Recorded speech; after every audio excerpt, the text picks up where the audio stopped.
Diceritakan, setiap hari usai salat subuh berjamaah bersama Rasulullah, Abu Dujana selalu terburu-buru pulang tanpa menunggu Rasulullah selesai berdoa ba'da salat.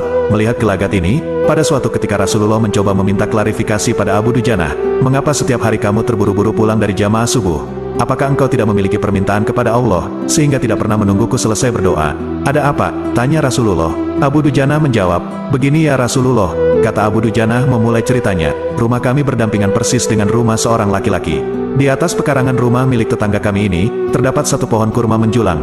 Dahannya menjuntai ke rumah kami. Setiap kali ada angin bertiup di malam hari, kurma-kurma tetanggaku itu saling berjatuhan mendarat di rumah kami. Ya Rasulullah, kami keluarga orang yang tak berpunya. Anakku sering kelaparan kurang makan. Saat anak-anak kami bangun, apapun yang didapat, mereka makan. Oleh karena itu, setelah selesai salat, kami bergegas segera pulang sebelum anak-anak kami terbangun dari tidurnya.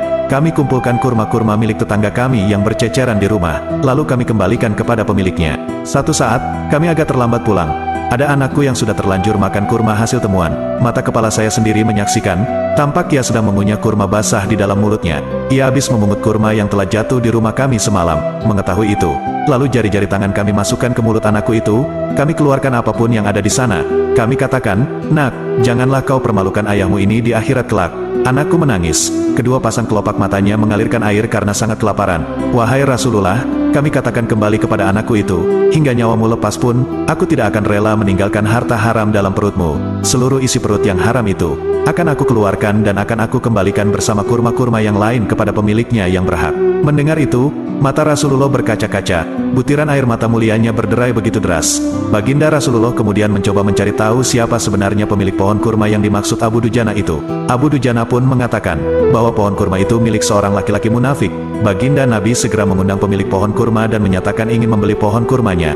"Bisakah tidak jika aku minta kamu menjual pohon kurma yang kamu miliki itu? Aku akan membelinya dengan 10 kali lipat dari pohon kurma itu sendiri." Pohonnya terbuat dari batu zamrud berwarna biru, disirami dengan emas merah, tangkainya dari mutiara putih. Di situ tersedia bidadari yang cantik jelita sesuai dengan hitungan buah kurma yang ada. Kata Rasulullah menawarkan. Laki-laki munafik ini lantas menjawab dengan tegas, "Saya tak pernah berdagang dengan memakai sistem jatuh tempo.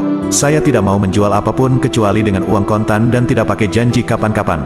Tiba-tiba sahabat Abu Bakar As-Siddiq datang, lantas berkata, "Ya sudah, aku beli dengan 10 kali lipat dari tumbuhan kurma milik Pak Fulan yang varietasnya tidak ada di kota ini. Lebih bagus jenisnya." Si munafik pun kegirangan sembari berujar, "Ya sudah, aku jual." Abu Bakar menyahut, "Bagus, aku beli." Setelah sepakat, Abu Bakar langsung menyerahkan pohon kurma itu kepada Abu Dujana. Rasulullah kemudian bersabda, "Hai Abu Bakar, aku yang menanggung gantinya untukmu." Mendengar sabda Nabi itu, Abu Bakar bergembira bukan main, begitu pula Abu Dujana. Sedangkan si munafik berjalan pulang menemui istrinya, lalu menceritakan kisah yang baru saja ia alami.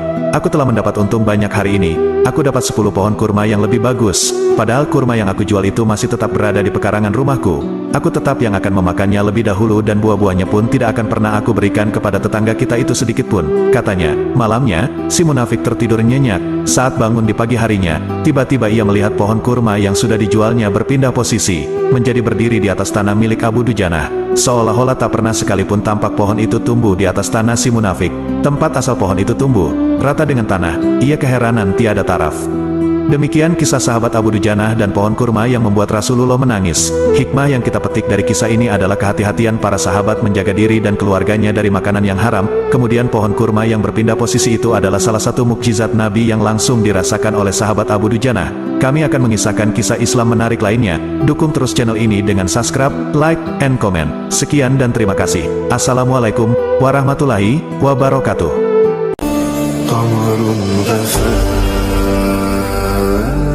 الشوق فينا لا ينام